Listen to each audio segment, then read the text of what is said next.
Hey, everybody, and welcome back to the ButtonPress podcast. This is episode 8, and I'm here with my brother Eric and Nick, who's not my brother, but he's here.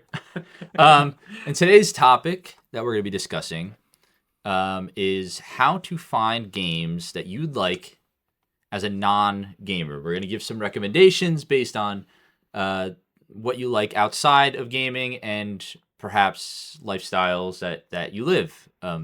But before we get into that, we're going to jump right into this week's hot take.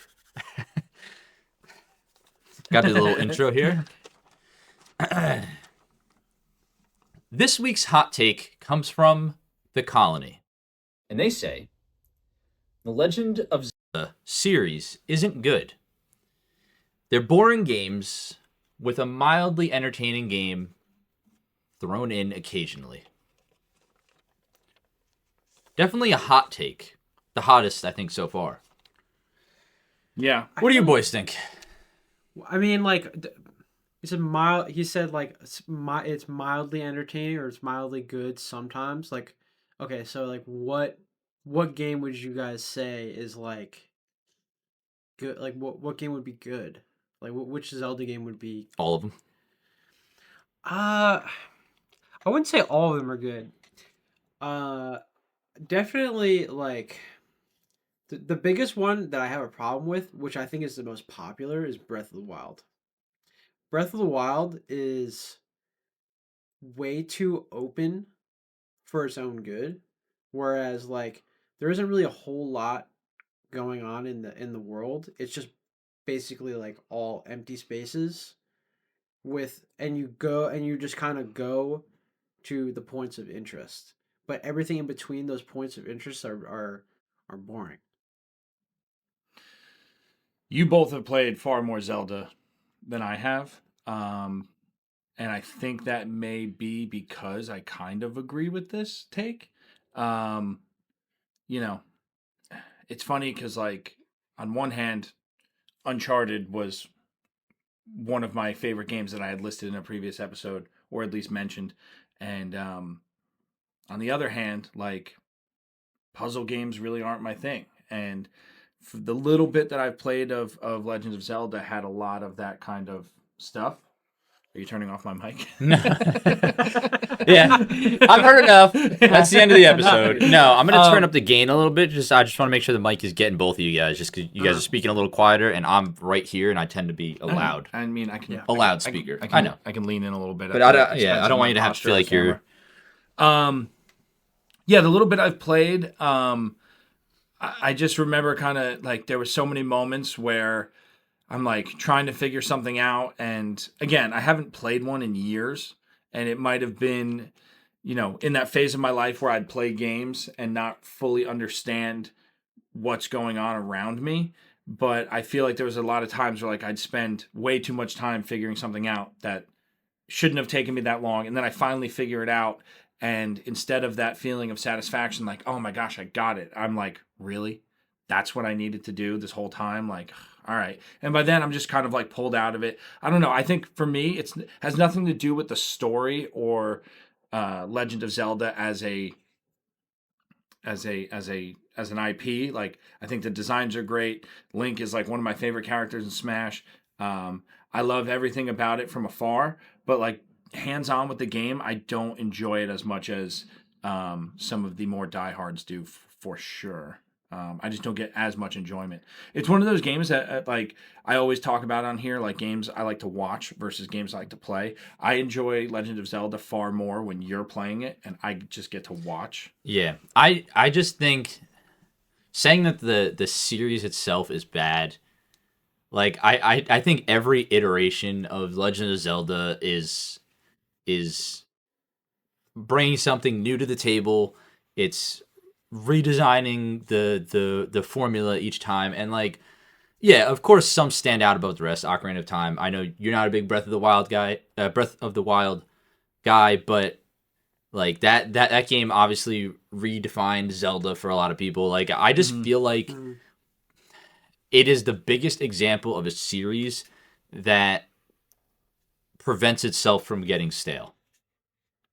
Like, there's so many flavors you can get Zelda in, like Ocarina of Time, Breath of the Wild, Wind Waker, and then you go to like the Game Boy games, you get Minish Cap, and you get all these like different slices of Zelda that I find it hard to um I find it hard to get bored of Zelda franchises or the Zelda franchise and Zelda games just because it feels like brand new whenever you start it up. I think like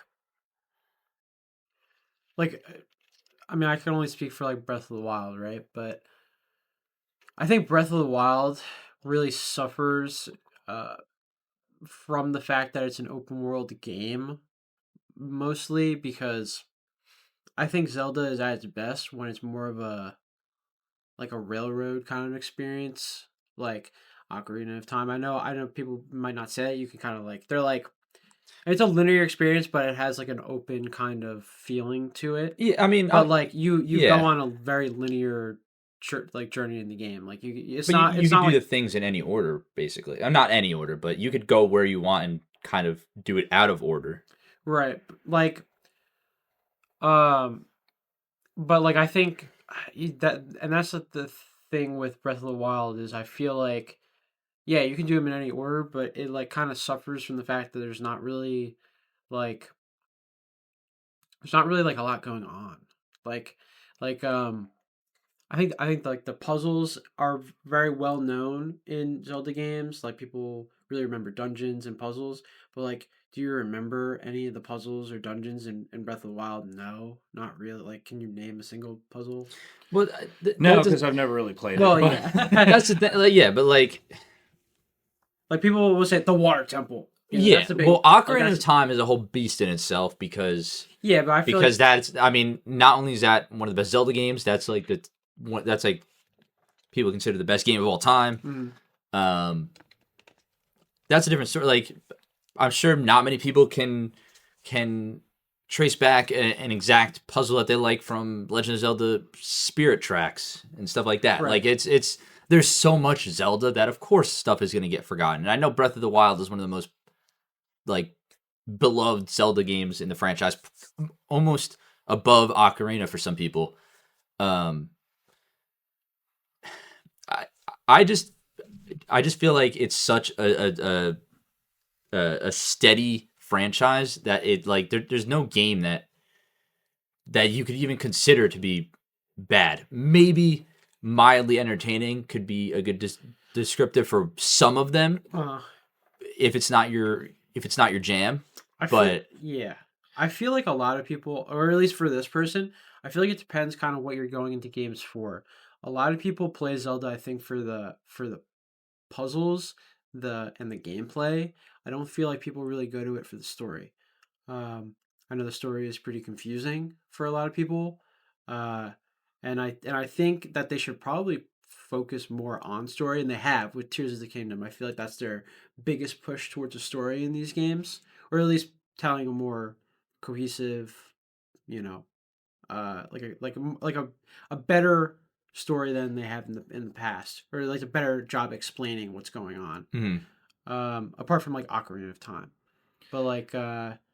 but yeah, I think just like it just I don't really know what this person is really saying like what specifically is he like criticizing the entire franchise like as a whole like he likes nothing about it or They said the series is boring with a mildly entertaining game like thrown in I between. find it really hard to believe someone will be like oh yeah I don't like everything about the game Sure, I'm sure he wants like something specific out of the game that makes it mildly entertaining. Yeah, I think for me, someone who has not played a lot of Zelda games, Yeah. right? I played a good amount of Wind Waker and I played a good amount of Twilight Princess at the time that those came out. I haven't played much since, um, and I think that it's. I mean, who can say whether really if a game is good or not is just based upon everyone's like joint opinion. If more people think that it's good, then it's considered good. But like, Yeah. you know what I mean? Like it's almost it's tough because like it's like saying what's the best song ever written. You know, it's Yeah. like you can't name that. And the thing is, it just might be that Zelda games are not for you. I know they're not really for me. I like them and I appreciate them, and I understand that everything they set out to do, they do, which is they're meeting their goal of making what they want to make. Also, I don't know if this is 100% true. You guys might be able to educate me on this a little bit. But as far as like story goes, it feels like you can almost jump in at any point. Is that kind of true? Kind of. There's few occasions where it's not Each the case. game, so like this is the part where it gets confusing with Zelda, is because every game takes place in a different part of time. Right. So like it's like every 100 years or something, a hero comes like back. For example, I think am I Skyward Sword is like the fourth game in the series, or fifth game or something like Skyward Sword is like the in 3D Zelda. Oh, 3D. It's like around, yeah. But it's technically No the first game. It's technically the first game. It's the first thing that happens in the timeline. Yeah, Yeah. and with that said, people still argue But you there's don't- multiple timelines. It splits wherever. There's few games that rely on other games though. Like Yeah. You Majora's don't Mask need- and but- Ocarina of Time but- go together. To answer your question, you don't need to play. You don't need to play Ocarina of Time to understand Skyward Sword, or you don't need to play Skyward Sword. So to that's one of the things know. that I think is cool, is because like you were saying, is that there's a lot of different flavors. And I know people who have never played a Zelda game before, but they will die on the hill that Breath of the Wild is their favorite game of all time. Yeah. And that's kind of cool that like if I did want to jump into it, which I may, like I do have interest, but it's going to take me being in a particular mindset and timing coming together where I'm like, I'm ready to sit down and dive in. But like I may jump into Breath of the Wild one day. And it's kind of cool to know that like, you know what? Minish Cap, like a handheld, like top-down 2D type thing is not really what I feel like playing. So there's something else that I could just jump right into. I don't have to go through the entire catalog of Zelda games to get to where I want to be. I can kind of just jump in. That I like. I mean, like I said, it just varies so much. I mean, Smash has 3 different versions of Link as characters. Like there's a lot, there's different stuff out there for everybody. And I think that's pretty cool. Other than that, I don't really know too much about Zelda. So, and again, I just know it's a lot of puzzles, which again, I got to be in a certain mindset to really be like, okay, it's time for me to jump in here. Mm-hmm. So I kind of agree with this take, not fully. I don't think I would ever go as far to say that the games are bad, because like I said, Zelda as a genre, I think is good for what they want to be and what they're trying to create, and I think they do it well. It's just not my particular taste in games. Yeah, I disagree with this take, and I think, I mean, overall, the series has just done so much for gaming. It's revolutionized pretty much every genre that it kind of dips into, and each installment adds something. It feels fresh, doesn't get stale. So I disagree with this take. All right. That's it. But I feel like this kind of. Do you agree or disagree? Well, I mean, I describe. I'm more along the lines of Eric, is where. Well, I'm more. No, actually, no. I'm more in the middle, where I feel like some games are definitely better than others. Like, I don't view them all as perfect. So we have a disagree, agree, and a neutral, just like we planned. Yeah. Anyway, thanks for coming to the Zelda episode. Check us out next time. Yeah, I know. How long was that? Anyway, if you want to hear us discuss your hot takes in any future episodes, feel free to leave a comment below this stating your hot take, and perhaps we will discuss it. Yeah. Without further ado, I think it's time to get to the main conversation of this episode, which is how to find games that you would like if you're not a gamer.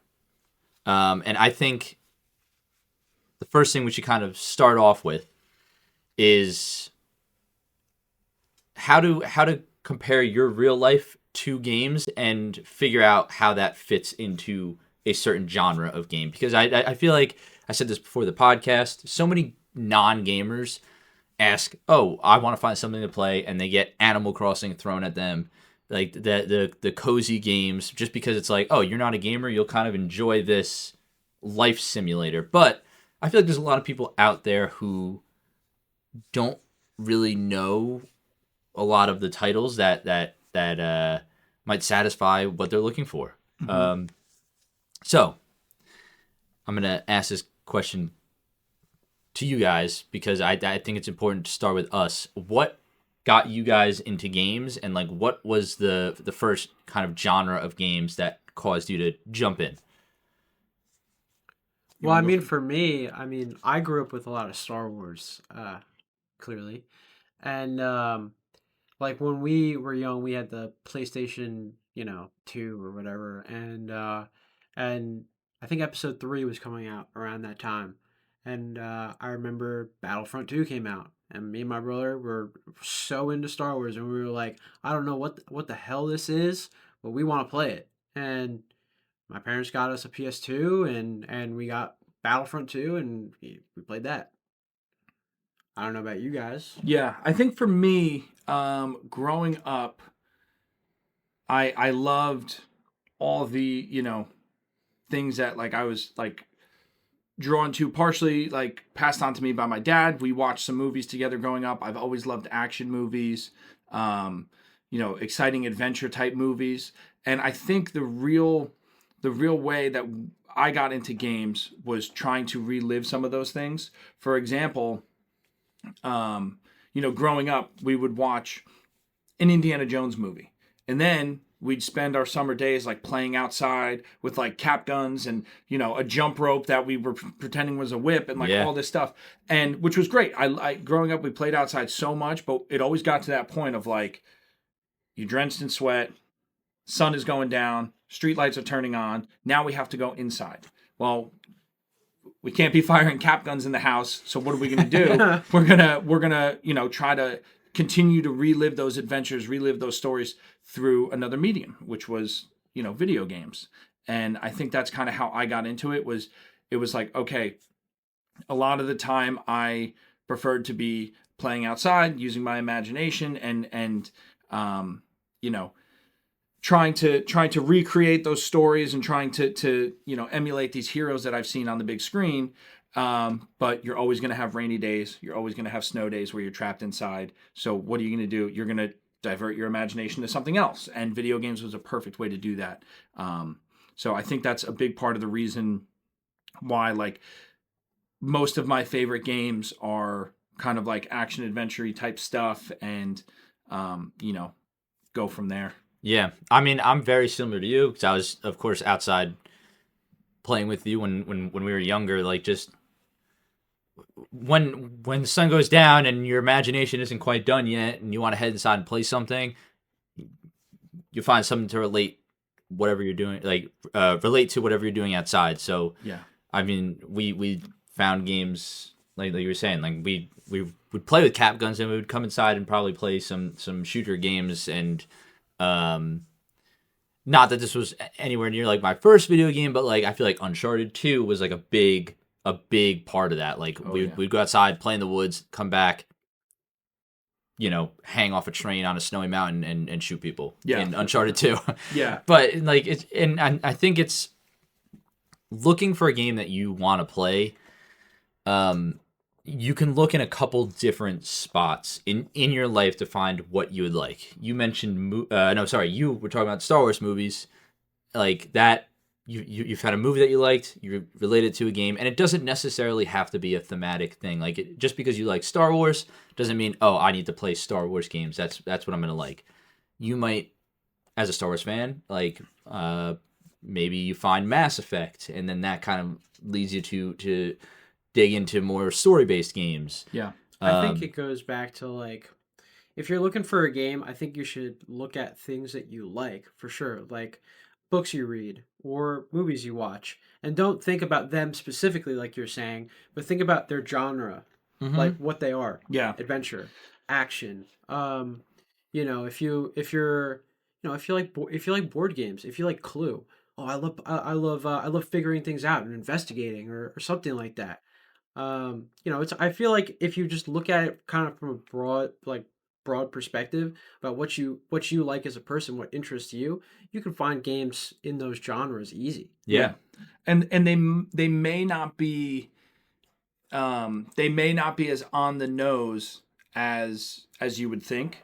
For example, like I am a big movie guy, and I like to watch movies, it puts me in kind of a headspace where I'm like, man, I'd love to play a game like this. Yeah. And then now I'm kind of at the will of like, and there's always the kind of like, you go on Google and you type in, let's say you watch John Wick and you type in like, what kind of video games are like John Wick? And you get on Reddit and it's like, oh, well, Red Dead Redemption has a lot of cool executions and a lot of cool gunplay. It's like, that's not kind of what I meant. Like I want something that maybe has a similar story, or maybe something that's like, I get where they're going with that, but like I want something a little closer.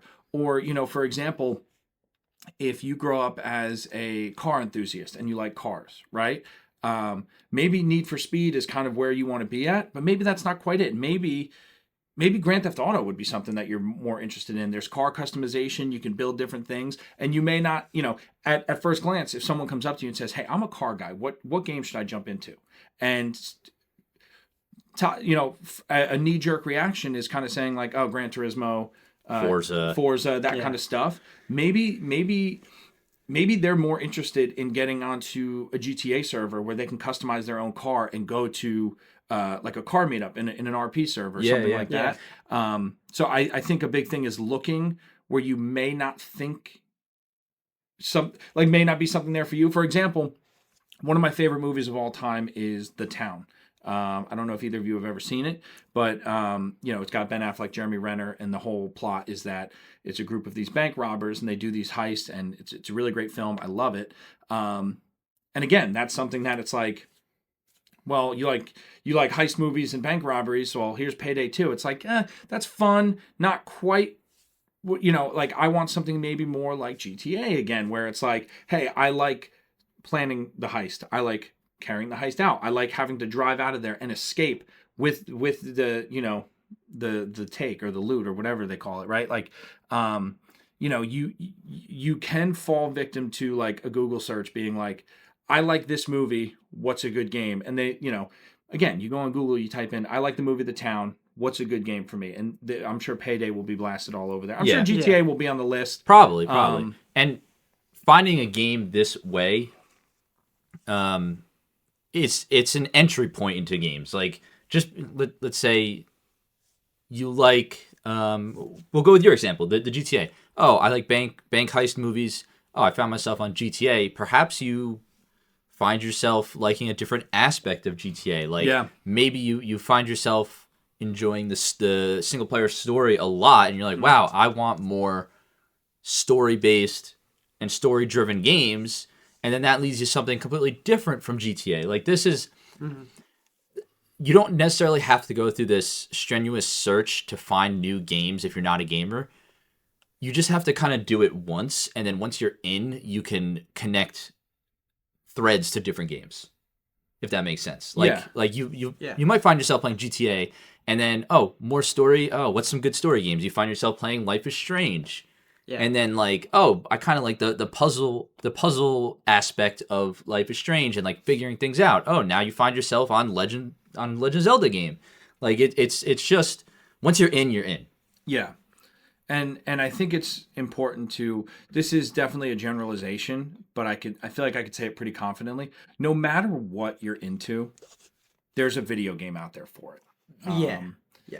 If it's action and adventure, there's tons of that. If it's cars, there's tons of that. If it's cooking, there's tons of that. There's a lot of cooking games. If it's world building, if you're a Disney fan and you your brain kind of works in that like Disney Imagineer space where I want to create something. There's theme park building games. There's a lot out there, and I think maybe a lot of people who aren't consistent gamers may not not that they don't have access to it, but they just may not know it's out there. So I think really just scratching the surface, and I would argue too that if you're not a gamer, which you probably are if you're watching this, let's be real. But if you're not a gamer and you want to get into it, you know one. You know a gamer somewhere. And yeah, you might get like the kind of blanket answers of like, hey, I like Westerns. What should I play? Red Dead Redemption. Signed, sealed, delivered, go. But maybe that's not your thing. Maybe like the Red Dead Redemption is not quite what you were looking for in a Western. Maybe there's something else. So just continue to keep digging. And I think you'll find something for you. I also feel like what would you guys say are your personality types? Like what do you value? What are your values and how does that relate to like the games you play? Like for me, I very much value my like collaboration, playing with people. Um, you know, and that just collaboration, playing with people. Okay, I like playing with groups, so I would like team based games. Mm-hmm. And what are kind of team based games? Oh, we got Overwatch, we got Call of Duty or whatever, or Battlefield or whatever. But I'm not really that competitive. Well, that really rules out those games. But I feel like that would also lead me more into playing MMOs instead, where I'm playing with a group of people, but it's more casual, and I don't have to worry about being competitive necessarily, right? But like that's just this just a little example about what I value in games. But like what do you guys value in games, and how do you find the kind of game that you want? Yeah, I think it's. I mean, I do like collaborative stuff. Co-op stuff Mhm. is a great way to get into games. I feel like when you're doing it with somebody else, Yeah. it just makes it more fun, especially if it's like someone that you're super close to. Like when Yeah. I play co-op games with you guys, it just feels like we're hanging out, doing the same thing, and we're not just you know watching a movie, which is great, but like you guys are doing something together, and that's Mm-hmm. what kind of leads me to it. But like I'm a very flip-flop person when it comes to my personality. Like Yeah. I'm some days I wake up and I'm like I'm extroverted. Like I want to, get a bunch of friends over, play Mario Party and do whatever. And sometimes I wake up and I'm like I just want to log into a game, experience some sort of a lot of the time it's story. I'm a big story-driven person and like I just want to zone in by myself and experience this story. So like it changes day to day. Yeah. But I think what you were saying, like kind of exploring exploring how you want to play games is another great way to find games for you. Like Yeah. you like collaborative stuff, but not competitive stuff. So that's kind of narrows down your search to what you said. Mhm. Those collaborative games. I think that's a great point. Yeah, for me, um, I hate playing games with random people. Yeah. Um, I don't hate playing games with random people. I hate having to communicate with random people. It's just something I feel like I'm not great at sometimes, and I feel like, uh, you know, depending on who you're playing with, it could be a positive or a negative experience. Hmm. And I think I've seen a lot of things online where it's like, you know what, it's more negative sometimes, and that kind of makes me shy away from it. Like, Mm-hmm.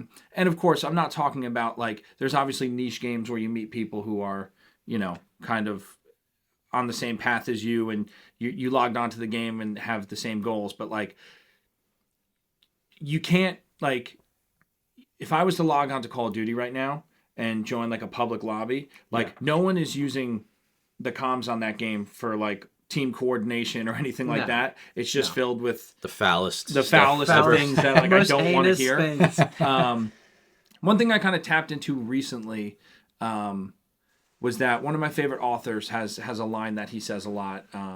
He makes an effort to whenever someone leaves a comment on Instagram or whatever, he tries to at least just say thank you. Nothing long, nothing crazy, but he tries to reach back out to everybody the best he can because he always says he's like, look, I'm writing these books and people are spending time with my words and that's time that they'll never get back, and he values that a lot. And that's kind of almost where I've turned my gaming to is I want to feel like I'm playing through something, whether it be a story-based campaign or even if it's something online. Like I just want to feel like I'm getting the most out of my time, and it's you know I don't want to feel like I'm playing something and then I get to the end of it and I'm kind of like, I could have done without that. Mm-hmm. Hmm. Which I don't think anyone wants to waste their time, but I think just having more calculated choices of like, I'm going to play this game that has a really rich story that I can enjoy by myself, get something out of it for me, rather than sinking hours into an online first person shooter where it's just rinse and repeat.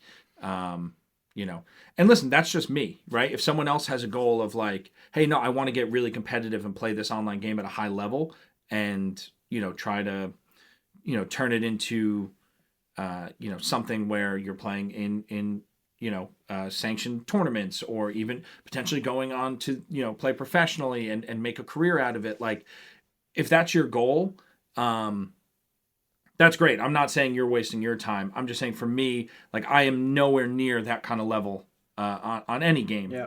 Whether it's my desire to put time into it, but also my skill level is just not there. And so I think it's just kind of for me, it's about doing something that you feel like is valuable and worth your time. Yeah, and the concept of time is another thing that I think it help you choose your game. Like how much time you have in a day and how you're spending it can really direct the kind of games that you choose. Like if you're a parent and you want to play some games, like it depends. Maybe your kid is younger, an infant. So maybe the only time you really get to play a game is during nap time. So you want a game that you could pop in, play for however long, but also not feel like not feel bad putting it down the second your responsibilities take over again. Yeah. It's something like that. Or perhaps you're somebody who works a night shift and on your days off, you're still on that schedule of awake at night. So then you're going to maybe find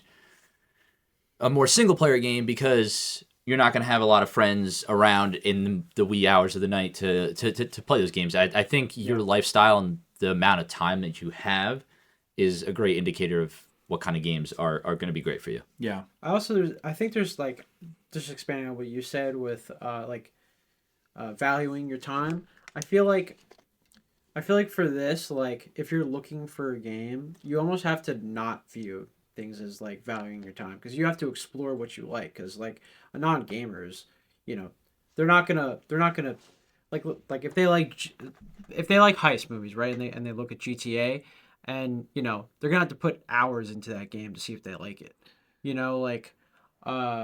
For me, I don't know about you guys, but like we've been playing games for years. I can play a game for 5 minutes and no, I don't like it. I don't know about you guys. Maybe not 5 minutes, but like I could play it for a relatively short amount of time and go, yeah, this is probably not for me. Yeah. I think for a new gamer, like a lot of people would have to play like for a significant amount of time for them to really go like, yeah, I kind of don't really like this. It's really not my thing. Maybe. I would say that like for someone like me, I can watch a few minutes of gameplay on YouTube, not even play the game myself, and kind of decide, is this for me or is it not? I agree that maybe someone who's not in the gaming world may struggle to make a decision that quickly. Again, I think that's just a matter of like, if you have a gamer in your life, maybe kind of have them walk you into it too. Kind of like, imagine someone who's never played a video game before booting up GTA, and they're like, wait a minute, I thought this was going to be like customizing cars and going to car meets. How do I do that? It could be a really daunting experience. But like for my own personal experiences, like my wife likes video games. She grew up playing video games. She was by no means a gamer. It was just kind of like whatever was in the house. Her mom ripped Gauntlet. Like she loved that game. And which if you knew my mother-in-law, you'd think that's so funny because she's like just the most normal lady I've ever met, and you just. But when night comes, she becomes the most fearful. When the sun goes down, she's crawling dungeons. But so for me, it's like I've gotten her into games. Like we've played a lot of Cuphead together recently. We've played a lot of Overcooked together recently. And that was kind of me guiding her into that. I said, hey, this is something you might like. Here's kind of what it's all about. And then she was able to make a decision like, I think I would like this. And we gave it a shot. We enjoy it. It's something we're doing together. I hate cooking. With a passion. But when I play that game, like it's fun. Because of the challenge, you're racing against the clock, you're doing different things, and you're playing with someone presumably who you care about. And so I think that's really cool, is having someone in your life. Again, most of you watching this are probably gamers, but maybe you have a sibling, a significant other, or a friend that maybe is not into gaming as much, and you want to kind of try to get them into it so you guys can enjoy it together, that might be a good place to start, is like walking someone else into a game and, give them a quick rundown of like, hey, here's what it is. And listen, I could have said like, hey, you like cooking, you like games, this one's cute and colorful and cartoony. I think you might enjoy this. We could have played it for an hour and she turned around and said, you know what, this sucks. Like, I hate this game. Like, I don't want to play this ever again. But it ended up working out. You really do find a lot of stuff that you don't expect yourself to like. Yeah. When you're trying out new games. And like what people are gonna tell you that you're gonna like might just be your worst nightmare. Yeah. Like you might get some pretty bad recommendations before you find what works for you.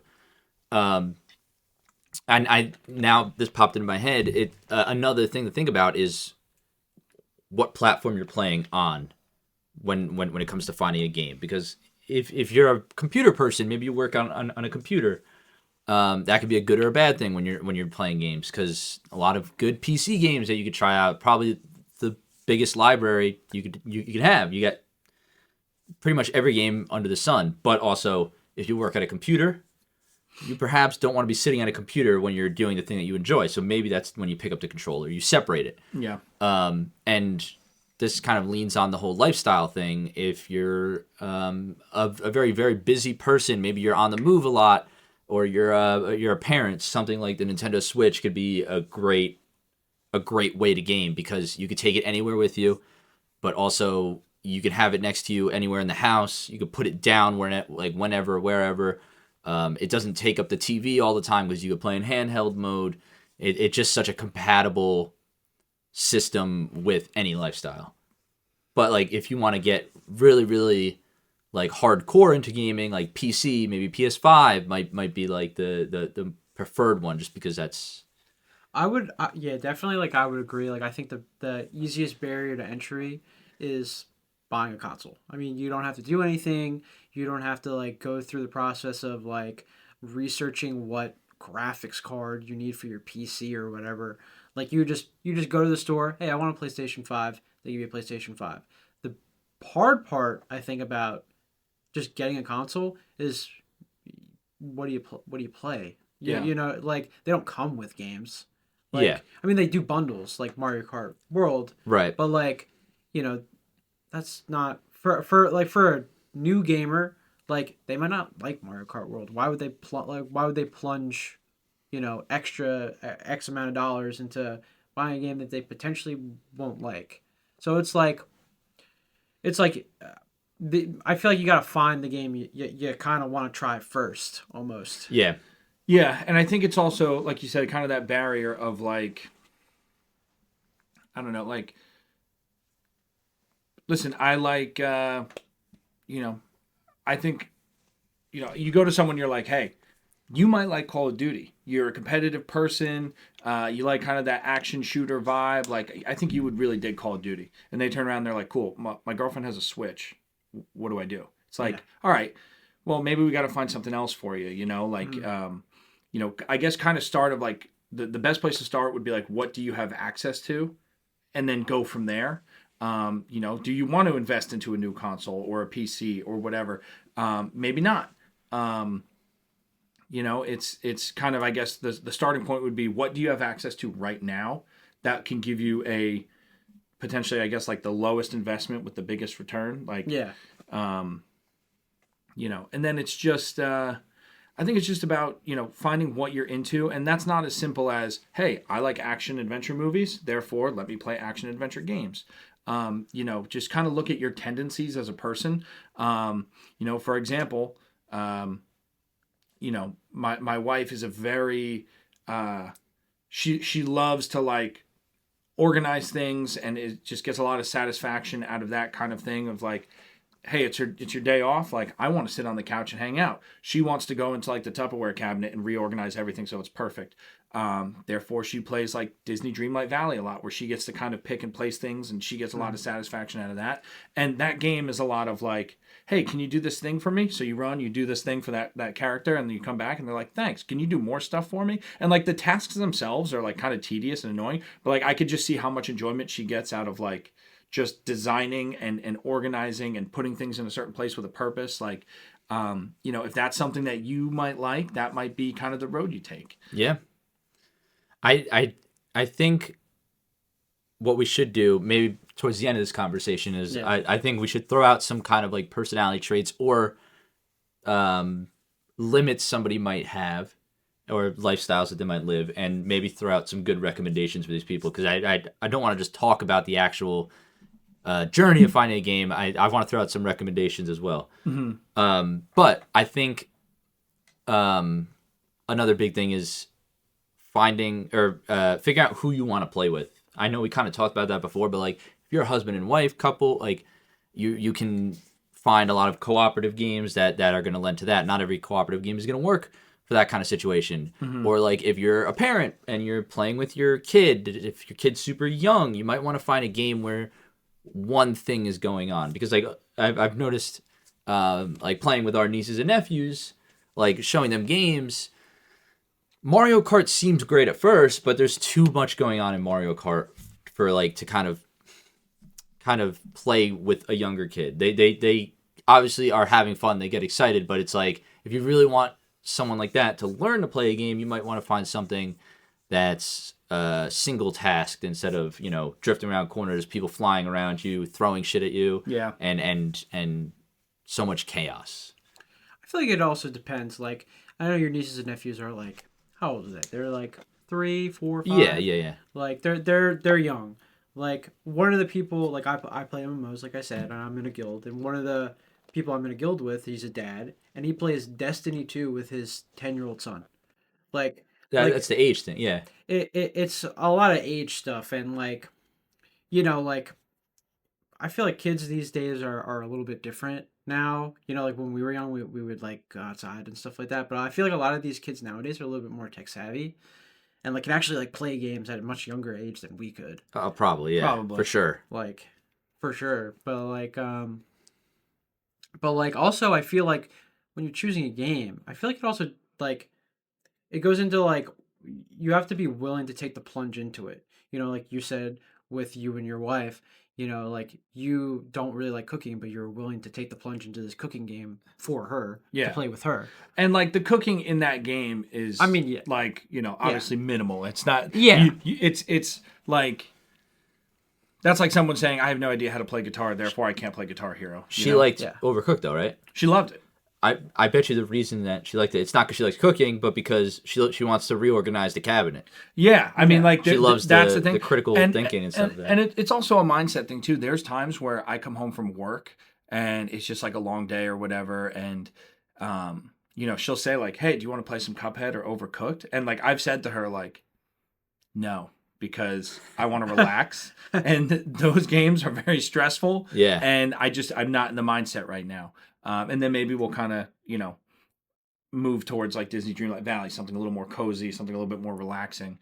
But I think overall it's just kind of finding out what you're into, and like it could be so simple, right? Like maybe you love sports and you're super competitive, and again, knee-jerk reaction would be like, you like football, go play Madden. But maybe you just want some sort of feeling of competition, and it doesn't always have to be with someone else. Someone who thrives off of like, I like video games, but I don't care about stories. Like I want to win, and that's my goal, which is fine. Like maybe Tetris, maybe that, like something like that of just, this is a challenge, and that kind of thing where it's like you get a little closer and closer to a goal each time, and it just keeps you coming back. Like, something like that. Like it's not always as on the nose of like, I love Westerns and I love all my Western movies and I love my Western shows, and therefore I'm going to love Red Dead Redemption. Perfect example. My wife played the crap out of GTA 5, played through the whole story. She loves it. And I tried recently, like the other week, to get her to play Red Dead Redemption 2. I'm like, look, I think you're really going to love this story. It's basically GTA, just a different overlay. You should give it a shot. 30 minutes in, she was like, you gotta take over here. I'm getting bored. And so it was a little bit different. And like I said, a lot of the games that she has played, like has been more like button mashy, I guess, in a way. Like, you know, like playing like Kingdom Hearts, it's just tapping the attacks and doing your thing. You can lock on. So something like first person shooters we've tried to play together, and it's a little fast paced because she's never experienced something like that before. So you may have something that like, hey, I'm into this, whether let's say I like action and shooting movies, and you recommend a first person shooter to someone who hasn't played video games a lot may not really like the translation of like what I want to do, the interface with the controller and what's happening on screen may not work, if that makes sense. Like, like she tried to play like what were we playing? It was some first person shooter, and like something jumped out and scared her, and she was like, and, started shooting all over the place, and like it was a little like, and she kind of explained, she's like, really, I like third person games. It's weird that I can't see my person and control them, which I thought was super interesting. But yeah, so I don't know. I think really it's my biggest advice would be find what consoles you have access to right now, and get a couple of suggestions from gamers, or if you're someone who's looking to help someone else, give them a couple of suggestions and make them vary. You know what I mean? Where it's like, again, you meet someone who, was into like military movies, or maybe they were in the service. It's like, dude, you're going to love Call of Duty and Battlefield and, whatever. It's like, all right, well, maybe they want something else, you know. Yeah. Again, that seems like the knee jerk reaction, kind of on the nose answer, but there may be something else. And if people get a single suggestion and they try that game and they don't jive with it and they really don't like it, that could be a huge turn off for games. Yeah. Like if someone gets recommended, like you said, Call of Duty, it's like, all right, I'll try it, and then they log on to Call of Duty and they go 0-28 in a game, and they're like, wow, this is stupid. Like, this is not what I want. Like, maybe you give them a few options so they could try things back to back, and then they'll kind of branch out from there. I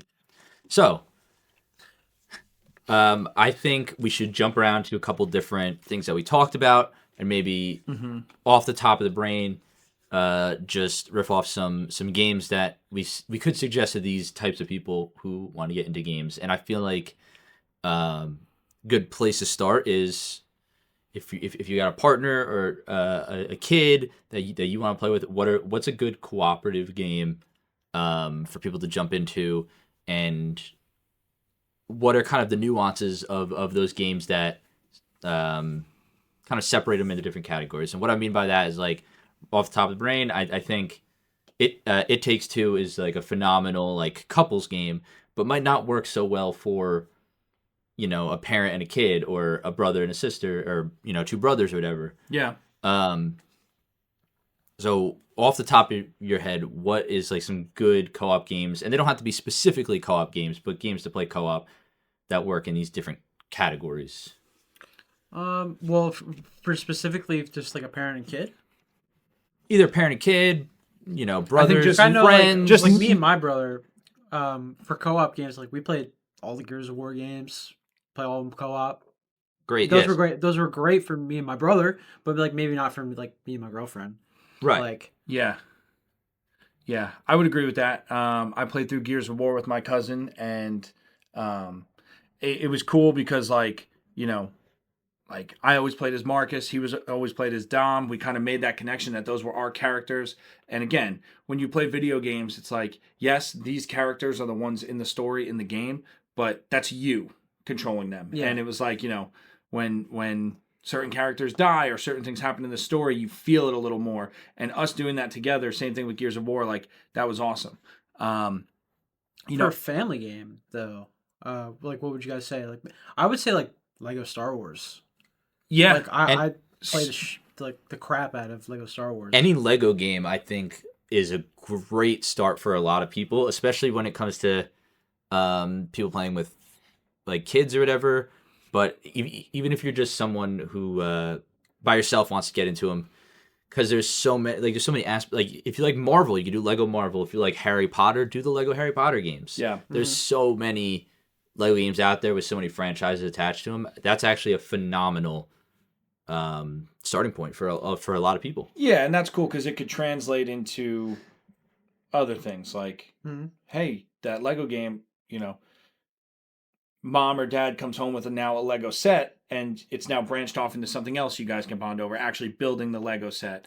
Um, for me, just thinking back with like our nieces and nephews, like our one niece, she loves Mario Kart, has no idea how to play whatsoever.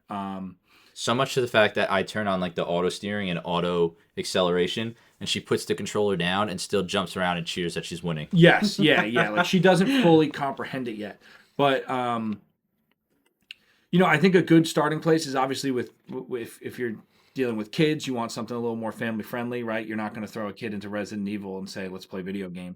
But I think Mario Kart Double Dash would be a great place to start because like, maybe I can drive and take care of that stuff, but now all my niece needs to focus on is throwing stuff from the back. Yeah. She's got one Yeah. button to worry about, and I can kind of walk her into it that way.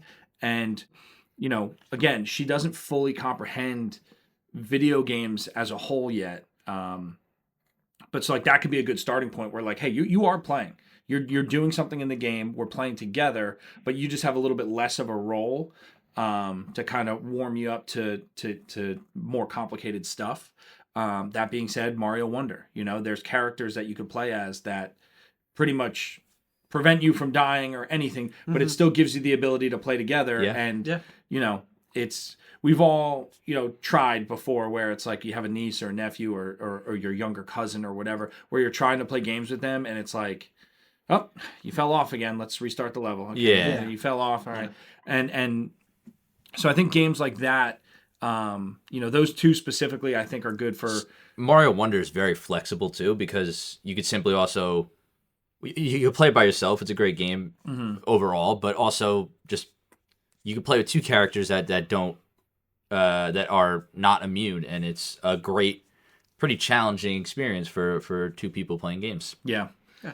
So I think something like that, and those are two very specific answers that are about what I'm going to say. But like again, having something where the second player can kind of take a backseat role, and kind of start on like easy mode, I guess as you would say. Maybe Mario Galaxy, with one person playing as Mario, and you give your child or your niece or whatever the other Wiimote, and they're collecting all the How about Wii Sports? whatever the hell those are called.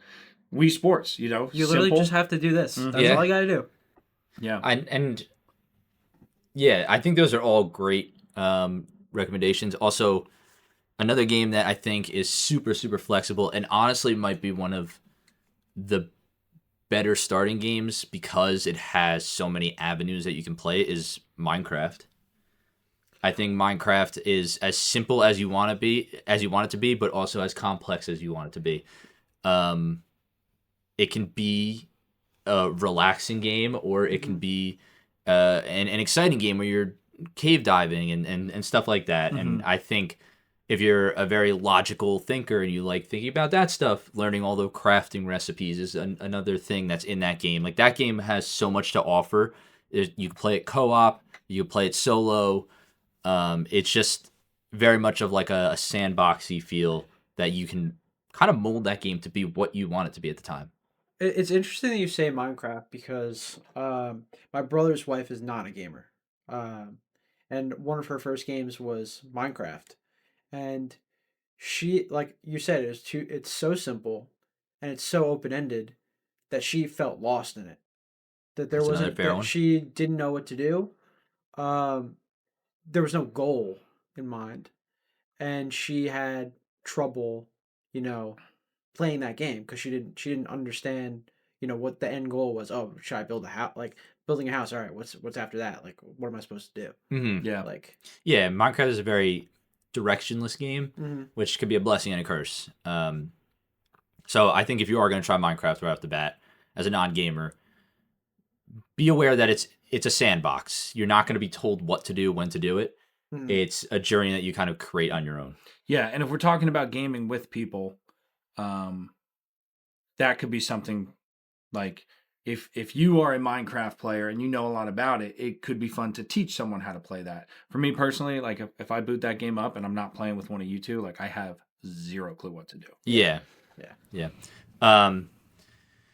And we'll just stay on beat with co-op stuff. If you're looking for a very story-driven co-op game, Split Fiction and It Takes Two, Great game. both two amazing story Great games game.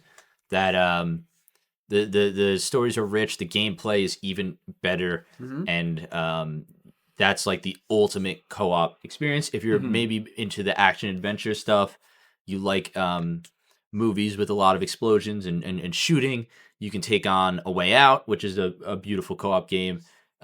These are actually all made by the same developer, but that might suit your fancy a little bit more than more of the heartfelt It Takes Two and Split Fiction. Mm-hmm. Yeah. But like apart from like co-op games, like let's say someone doesn't have someone else to play with. Like what would you guys suggest for somebody to get started when they don't have someone to play co-op game with? I would say find 10 to 15 things you like from other mediums. Meaning, like to be like super direct, right? Like if anyone's ever seen the movie Extraction or Extraction 2 on Netflix, it's with Chris Hemsworth. He's kind of like this solo military dude. Like if I watch that movie, I'm like, man, I want to play a game like this. I go to Ghost Recon Wildlands. It's one of my favorite games of all time. It's kind of open world where you could play through some story objectives, or you could just drive around this island and find, an encampment of bad dudes that you need to take out. You could go in there, clear it, great, move on to the next one. Like you could play that game for hours without, having a like a direct objective list. Yeah. And again, but like I watched that movie and I'm like, man, what's something that I could play that's kind of like that? And again, you could suggest like Call of Duty or something that's more military. But like I feel like Ghost Recon Wildlands kind of, mirrors that movie a little better. You can customize your guy, right? Like in the movie, he's not a military guy in a uniform. And you can customize your guy in Ghost Recon. You can make him wear jeans and a flannel with all of his body armor and his gear and stuff and stuff like that. If you like action movies like John Wick or any like Jason Statham movie or something like that, like a game like Midnight Fight Express might be kind of up your alley. Max Payne. Max Payne's a great game if you're like a John Wick kind of guy or like you like those action movies. Yeah. Like almost like the impossible action.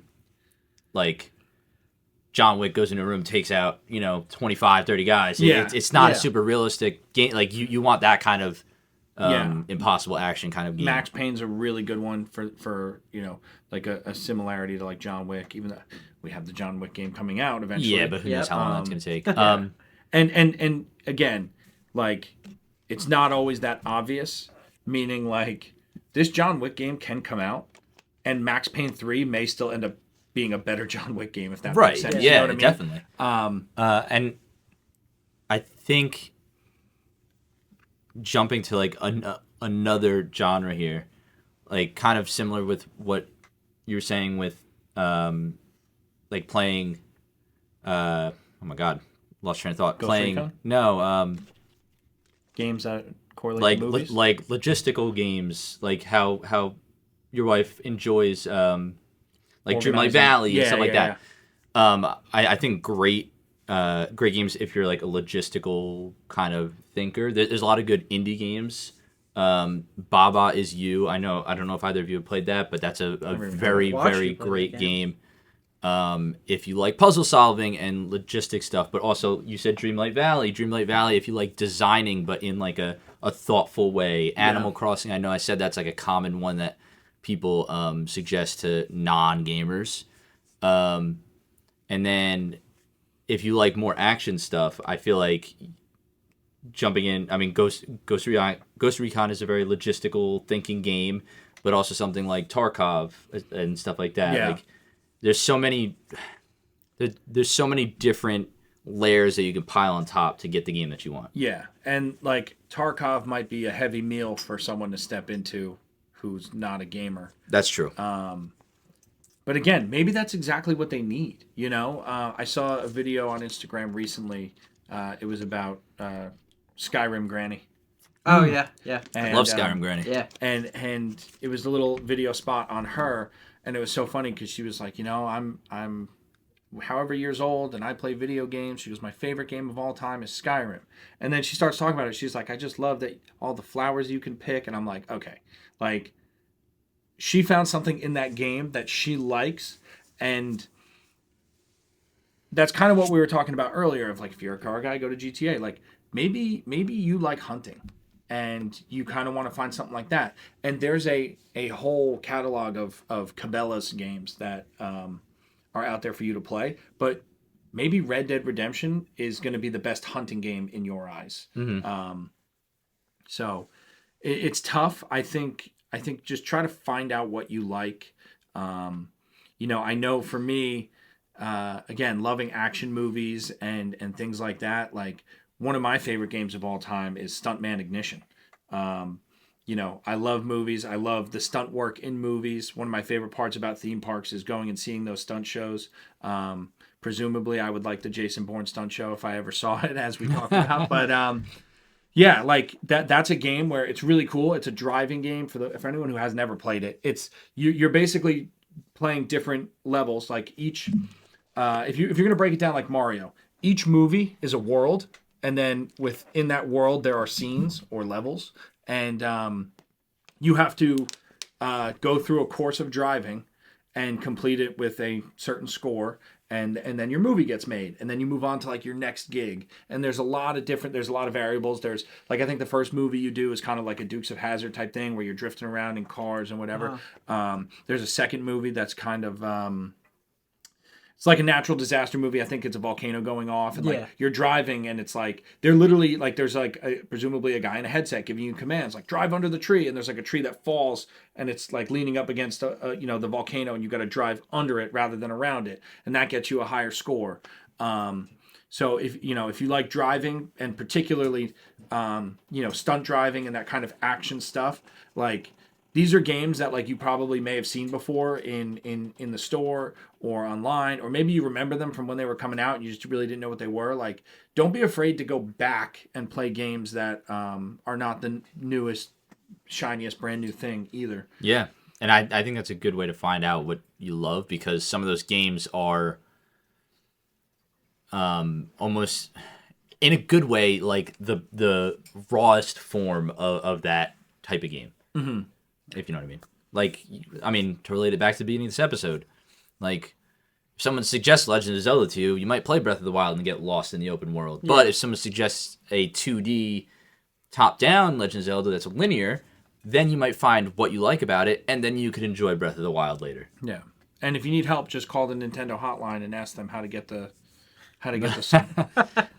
I know you said like how many heart containers you need. Oh my gosh! Wait, what's the story there? Oh, you've never seen that? No, it's this video that's going around on Instagram every so often, and it's like from the 80s or 90s. Gotta be. And it's some dude sitting at the Nintendo call center, and he's just gaming, and his phone rings, and he's like, "Hello, this is so and so from Nintendo. Like, what can I help you with?" And it's some guy on the phone like, "Hey, so I'm playing Legend of Zelda, and I can't get the white sword. I'm just figuring out what do I got to do." And he's like, "Well, you got to have 12 heart containers." He's like, "Well, I have 12 heart containers. I just can't seem to get it. What do I got to do?" He's like, "Well, you just go in, you present yourself to the guy, and he'll give you the sword." And the guy goes, "All right, well, I found it. I just can't. He won't give it to me. you know what? I miscounted how many heart containers I have, and they go, all right, there you go, enjoy. And like he hangs up. But it was like back in the day before the internet, and you had to like call the Nintendo call center for Can you tips. imagine having to do that today? Imagine that being your job. Dude, that would be crazy. Like I didn't even think about that. Like back in the day, like I don't even know, like playing like what kind of games would be out there that you'd have to call for. I can tell you something even crazy. Legend of Zelda. There was there was a time I will never forget this, and I don't know why I remembered it.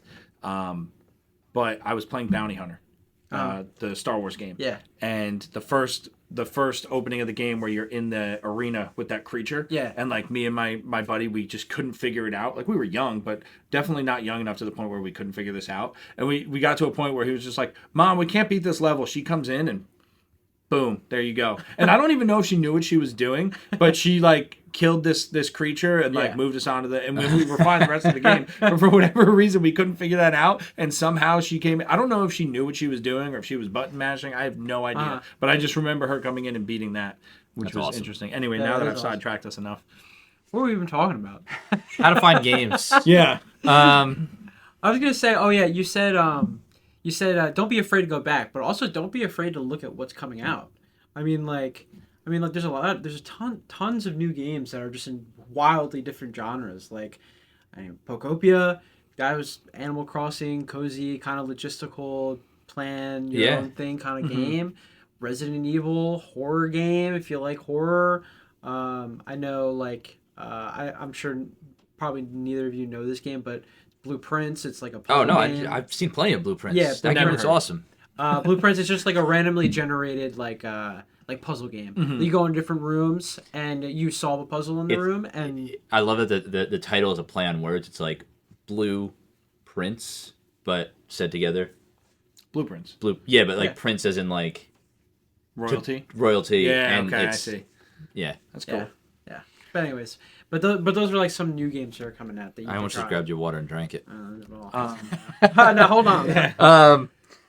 Yeah, and I think also playing new games, it gives you the benefit of you're playing with everybody else. Like you can hop on Instagram and see other people enjoying what you're enjoying at the very moment, and that creates a community sense to your gaming experience. Yeah, I think that's great. And I think too, like I've preached enough about like don't look in the places that are obvious, right? If you have a fondness of aviation, right?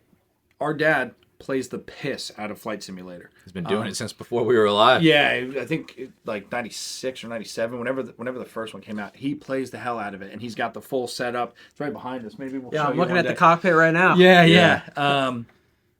And maybe that's not really your jam. Maybe you don't want to go get a PC, get the full setup with the yoke and the foot pedals and whatever the hell else is going on over there. But again, maybe GTA, like your thing is to get in that game and you fly a plane, but you take a nice scenic route around, Just don't do it online. Just don't do it online. Because you're gonna get a heat seeking. You're gonna get a heat seeking missile right in your ass. So that's another thing that I was gonna say is that don't let other people dictate your gaming experience. There's been games that I have not gotten into specifically because I felt like this game's been out for a little bit. I am so far behind of what everybody else knows that one, I don't really want to put in the time to catch up. I just kind of want to play casually, but also like, I don't want people, giving me the business because, like Counter-Strike. There are people who play Counter-Strike who know every inch and every exploit and every little spot to hide about that game. I know nothing about it. So like if I'm going to jump into it now, like there's a fear that I'll be playing with people and they're going to, not necessarily treat me the nicest because I don't know everything they know. Who cares?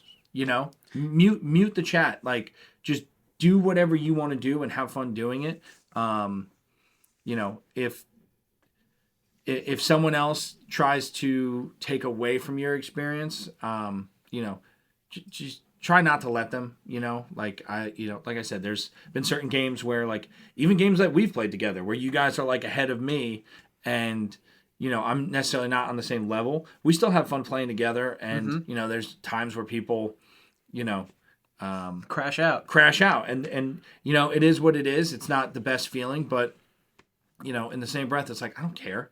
I'm not playing this game for you. I'm playing it for my own enjoyment. If I'm having fun, then so be it. And I say that at meaning that like you're trying to play the game for its intended purpose. Like if you're going into a I don't know, like a Call of Duty lobby or something, and you're just like, you're not like if you're ruining the experience for someone else because you're doing something silly or you're throwing or you're like if you get enjoyment out of like loading into an Overwatch game and jumping off the map because you think it's funny, then that's obviously you shouldn't be doing that because that is ruining the experience for someone else. Yeah. But if you're trying to play and you're trying to learn, don't listen to anyone else. Just do what you enjoy. Yeah, don't let the skills of other players be your barrier of entry. Yeah, like just learn at your own pace and enjoy it. Just enjoy the process of learning the game, and instead of trying to run and catch up with anybody that's ahead of you. Yeah. I also feel that way a little bit with like they'll announce what was the game though? Like they'll announce like a game of the year. They're like, oh my god, this is the best game that's ever been made ever. Everyone needs to play it, and then like everyone's suggesting that game to play, and I almost have like a stubbornness where I'm like, I don't want to play that. I don't want to play that now. I feel that that people are saying it's an 11 out of 10. I'm like, there's no way it could ever meet that expectation for me, and I don't want to play. And I don't want to play it. I definitely feel that. Like, just the example that I can think of is like, I feel like everybody under the sun is telling me to play Expedition 33. Yep. I don't doubt that it's a great game. Yeah.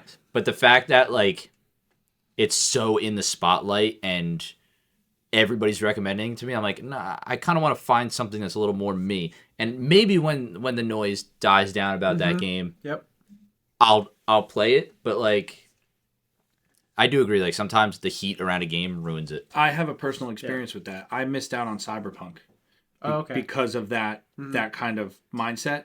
Where I remember very specifically, one of my buddies had said like, "Dude, I can't wait for Cyberpunk." And I was like, yeah, it looks pretty cool. And the exact words that were said in this conversation where he goes, dude, it's going to be like the best game ever made. And I looked at him and I said, that's exactly why it's not going to be. Yeah. Because the hype was too high. And so like it was that same kind of thing where I was like, you know what? I'm kind of turned off because of this hype and the things that people are saying about it. I feel like it won't live up to expectation. Yeah. For me, that was like a bottom of the 9th grand slam because that game came out and it had so many problems at launch where I was like, it wasn't good until like a year. It was like a 360 window dunk for me, but it stinks because all this time later, that game is really cool. It kind of has that like.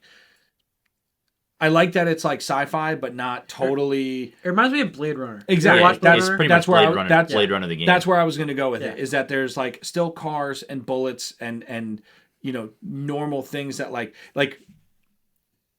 it's somewhat realistic and like maybe society will get to this kind of point one day. It's like a gritty sci-fi. That like weird dystopian type thing, and it seems really really cool. Unfortunately for me, it seems like the wave has kind of passed where I don't know when I'll ever get around to playing it.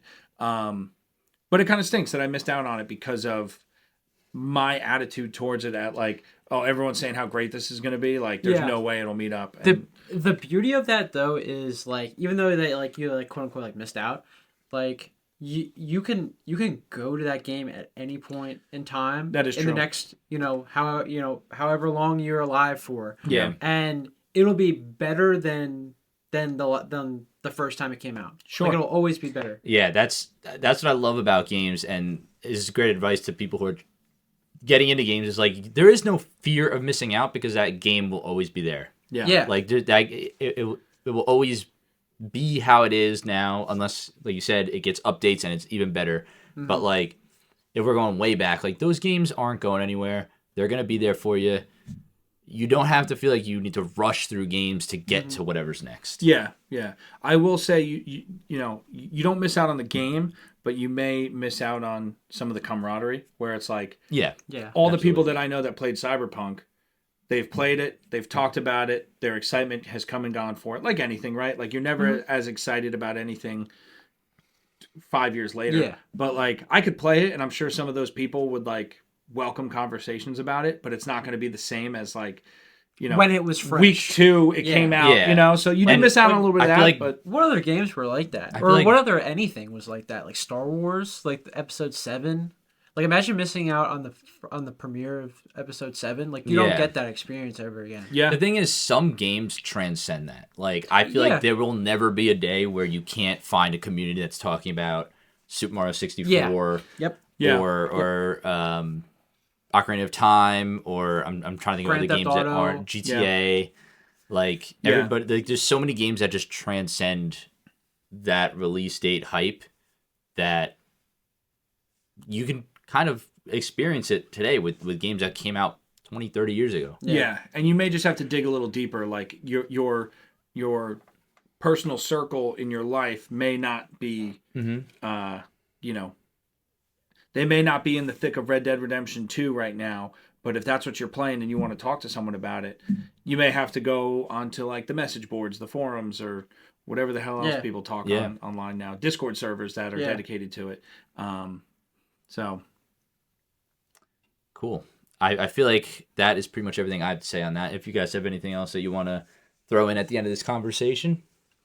No, I think we've pretty much gone through the entire, like everything we could possibly talk about, we've talked about. Yeah. Yeah. And again, I think going back to what I was saying about how don't look in the obvious places, like, yes, see what you're into, see what kind of personality you have. I hate these chairs. Like, I literally, before this started, I was like, we need to get new chairs because I feel like I either need to lean all the way back or I'm sitting here like this and my posture is terrible. Someday- I've been doing this. Yeah, like, I'm leaning forward to look at you, and then Someday we'll have an there'll be a actual studio. set for the podcast, maybe. I feel like I'm The sitting But on this is where we are knives. now.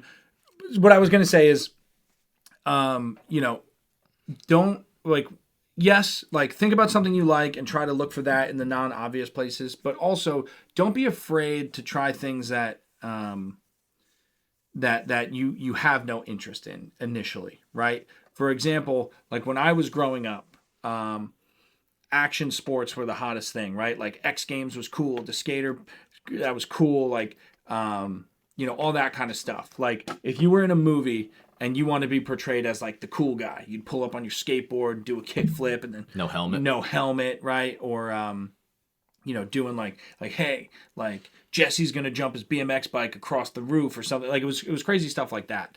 And I feel like the love for action sports may have dwindled over the years. They're not Unfortunately. unfortunately, Or fortunately. or unfortunately, but Yeah. like for example, I feel like you've dipped your toe into like the skate games, and I'm not saying that you dump hours into those, but I feel like you, who maybe didn't like love skateboarding as much growing up, like found some enjoyment in those games, like just the feeling of the actual, again, the interface with the controller and what's going on the screen. It's very satisfying. Tony Hawk. Tony Hawk's the way to do skateboarding in a video game, I feel like. Well, it depends what you like. I want to grind down the side of the Eiffel Tower. Yeah. I want to grind up the Eiffel Tower as Darth Maul. Grind up. Do a nada spin on the top and then jump off and like just like drop into a quarter pipe that's attached to a moving truck and like you know what I mean, like the craziest stuff. No, skate is also a great game. I'm not knocking skate. Well, that's the beauty of it, is like Skate took a more realistic approach, and you can argue, obviously, as the later games came out, they went a little bit more wild on the unrealistic side. Like initially when Skate came out, it was like, hey, here's a more grounded thing with skateboarding, and by like Skate 3, it was like, hey, it just so happens that the museum in town, the statue out front, is a 50-foot high sloped ramp that you can launch yourself off. So it got there. The amount of videos I see people like, they'll go like off a massive ramp and then they lay down on their skateboard like this, and they're like flying through the city. Yeah. Or like they'll be doing that, but like in like a tunnel that's a ramp and they're on the ceiling, just going down it. Yeah. And like Tony Hawk is definitely a little bit more, I call it like arcadey. Oh yeah. So good. But like Skate, like if you want to do like a couple like simple skate tricks that like you used to try to do when you were young, or if you're a skateboarder now and you're trying to learn how to kickflip, like it's a very satisfying game. And like, but again, there's people out there who have never skateboarded, touched a skateboard in their life, and they enjoy those games because they're satisfying, and it kind of gets them into something new. So I think, again, kind of counteracting a point that we've made of like, don't feel like you need to invest into everything, but also don't write something off. Go outside your comfort zone. Yeah. Go out. Don't be afraid. Buy a skateboard. Head down to the museum. Grind up the Eiffel Tower. Yeah. Get a plane ticket to Paris. I think buy a Darth Maul costume. Yeah, I think the biggest the biggest thing, like kind of I guess in closing here to wrap it up, is that like any other medium, right? Like for some reason gaming is the only thing that you are a gamer, right? Yeah. Like I guess if you like books, you could be considered a reader, but like if you watch movies, like you're not a movier. You know what I mean? Like it's like there is something there for everybody. If you have an interest in knitting, I'm sure that there's a game where you can sit in a rocking chair and crochet scarves all day. Like there is something. And even if there isn't, there's games that give that same satisfaction. Yeah. Like it doesn't have to be a 1-to-1 translation. Right. If you like playing cards, there are games in which you can go and play poker against other people, and it's not advertised as a poker game. Just I think it's find out kind of what you're into, start there, but be ready to branch out and do some research. Like anything else. Again, I warned earlier about how Google searches can kind of maybe mislead you sometimes, where it's like, hey, I saw the movie Baby Driver. What's a cool driving game? And someone's going to give you Forza. And it's like, that's not really the kind of driving I was talking about. It's not, yes, that's what I asked for, but that's not necessarily what I meant. But I think YouTube is going to be your best friend. Look up gameplay of different games.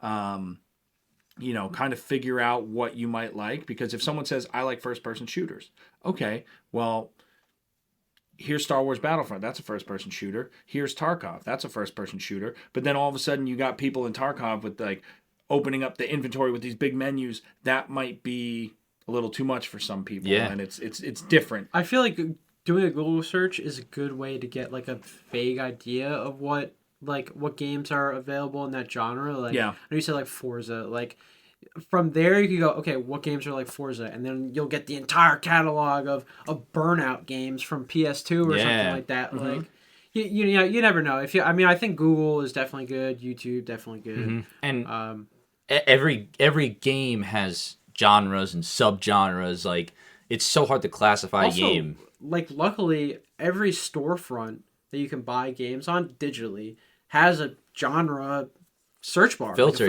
Like a filter. You could search for racing. You could search for action, adventure, first-person shooter, third. Anything you could think of, it's probably on that store. Yeah. And that might not be a bad idea either, too, is what I just thought of when you said storefront, is like, go to a game store, talk to people there. Like, you don't have to just be victim to whatever's on Reddit. You know what I mean? Go to a game store. And yes, GameStop might be a good place to start. GameStop is awesome. They might try and buy your phone off you. Buy your old phones and iPads. They buy old iPhones, iPads, and everything like that. And God bless those employees who have to say that all the time. But even maybe like the kind of local store we went to today, or should I say last week, because we're filming 2 episodes today. But well, we went to we're filming this on the same day as the last week's episode. So today.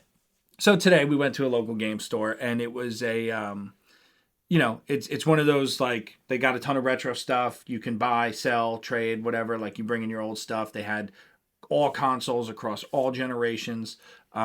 Something like that where the person who owns that store may have a wider variety to offer you. You may say, hey, I like farming games, but I'm not a huge gamer. I want something a little bit more simple. Okay, well, maybe Farming Simulator is not for you because you don't know all the intricacies of farming equipment. But hey, here's Harvest Moon for GameCube. We have that in stock here. You know, and even if you don't buy anything, and you know, hopefully they don't just try to sell you stuff to get you out of there. But you know, you go to someone who works at a game store, I bet you they're not going to shy away from giving you their opinion about games. Right. Yeah. They're gonna try and give you something that, first of all, you're gonna buy from them, but also like that creates more that sense of community. Like, go to your local game store. Yeah, you might go back. Yeah, and that's go, good like, for them. you get to know them, and they can give you more recommendations. Maybe they run some events that allow you to meet more people. It's just like it's opening the floodgates. Once you get in, you find a game that you like. That your gaming bubble can be as small or as large as you want it to be. It could be something that you just do in private at home. It could be something that you go to events, or maybe you invite a bunch of friends over and you all play. Like, it's such a it's a hobby that you could just kind of customize to your lifestyle. Yeah. And it's so unique in that way. Yeah. If you're watching this and you want recommendations, please either message or comment down below, and perhaps I can help you find a game that you might like. I'd love to do that. I know we didn't talk about every single genre ever because this podcast would be 10 hours long.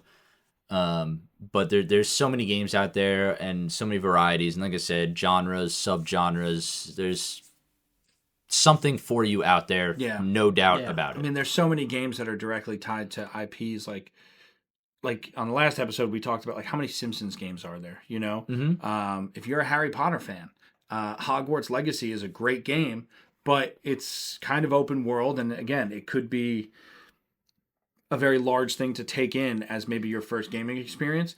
Check out some of the older Harry Potter games. There's older ones that kind of follow the story of the film and let you play through a story you're familiar with, and they're a little bit more linear and a little bit more simple, but you're still getting a taste of an IP that you hold near and dear to your heart.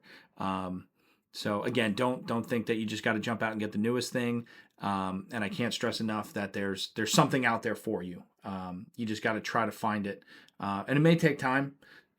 You may, I can't tell you how many games I've bought thinking like I am gonna love this game, and then I get into it and I'm like, I don't love this game. And not because it's not a good game, it's just because you fall victim to different impulses of like we went and saw the third Avatar movie. I'm like, yo, I never checked out that Avatar game. It looked pretty cool. I'm going to pick it up. I picked it up pre-owned and it was, fairly inexpensive. And I played it, and like the first couple hours I played it, I'm like, yo, this kind of rules. And then the next couple hours I played it, I'm like, yo, this is kind of the same thing I did the first couple hours. I think I'm done with this. Yeah. It's just like finding a game is going to take a while.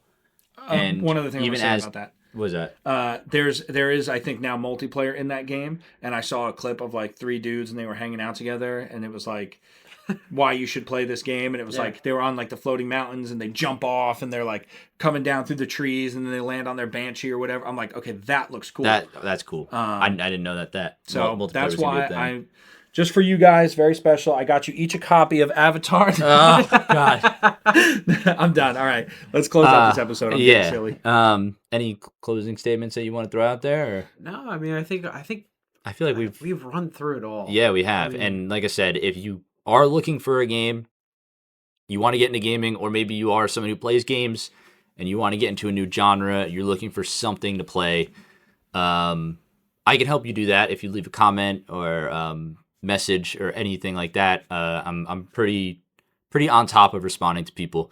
Game Master Mark. And help each other out, like if you see someone drop a comment and Mark or someone else suggests something that's that maybe you have a different suggestion, throw that in there too. Yeah, build on top of it, help each other out, and be a community. Be a community. Speaking of, as we wrap up this episode, the ButtonPress podcast has an official Discord server, which is fairly new. If you'd like to join, I'm going to put the link below this episode here. If you're watching on YouTube, I don't believe I can put a link on Spotify or Apple Podcasts, but join that. We have a community kind of growing there where we talk about games, movies, music, anything nerdy. It's a great way to continue the conversation past the comment sections of the videos that we post. And if you want to see more from the Button Press podcast, you can check us out on YouTube, Instagram, and TikTok, where we post a lot of shorter content, some fun mini game type stuff that, once again, strikes some interesting conversations about video games. I think that is everything. Thank you, too, for, once again, joining this show, this crazy circus that I'm running here. Yeah. Well, thank you for having us. Obviously, I always appreciate the invite. I'm not in the Discord, but I'm going to jump in there and flood it with all sorts of Splinter Cell and 007 nonsense, and just wait there for the tomatoes to start flying. I'll make a separate channel that's just locked to you, so only you can write in it. Yeah. And you just write that kind of stuff. Yeah. I'll make 2 accounts so I can answer myself. Always a pleasure. Always of course. a pleasure to be And here. you'll be seeing tons of these dudes in the future, in future episodes of the Button Press podcast. But I think that is everything. And with that, we'll see you guys in the next one. Peace.